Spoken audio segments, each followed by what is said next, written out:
Negara mengalami kerugian hingga lebih dari 690 miliar rupiah akibat kasus korupsi yang diduga dilakukan Komisaris Utama PT Sritex Iwan Lukminto.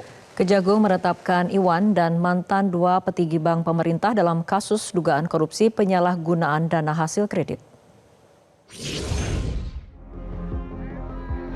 Komisaris Utama PT Sritex Iwan Lukminto ditetapkan sebagai tersangka oleh Kejaksaan Agung karena diduga menyalahgunakan dana hasil kredit dari beberapa bank milik pemerintah. Bukannya untuk modal kerja, dana kredit itu justru digunakan untuk membayar utang Sritex ke pihak ketiga dan pembelian aset tidak produktif, salah satunya tanah. Pemberian kredit tidak dilakukan dengan cara kehati-hatian.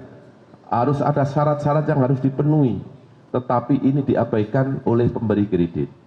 Dari sanalah penyidik menyimpulkan bahwa kesengajaan sudah terjadi, kerugian negara sudah ada. Nah, untuk yang lain ini lagi kita kembangkan. Apakah kemudian di bank-bank pemerintah yang saya sampaikan tadi ada sindikasi, ada bank daerah yang lain terjadi modus yang sama? Karena ini masih dalam proses penyidikan, masih berjalan. Untuk kawan-kawan wartawan sabar, setiap perkembangan pasti akan saya sampaikan sebagai bentuk transparansi terkait penanganan perkara ini kepada publik, ya. Korupsi utamanya ditemukan pada pemberian kredit ke Bank BJB dan DKI.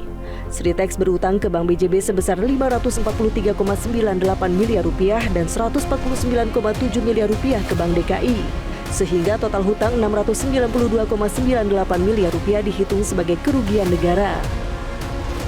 Selain itu, Sritex masih punya utang di beberapa bank milik pemerintah yang jika ditotal jumlah utang Sritex mencapai lebih dari 3,5 triliun rupiah. Iwan Lukminto ditangkap pada Selasa malam 20 Mei lalu di Solo, Jawa Tengah. Bos Sritex ini diperiksa di kantor Kejagung Jakarta pada Rabu pagi hingga akhirnya ditetapkan sebagai tersangka.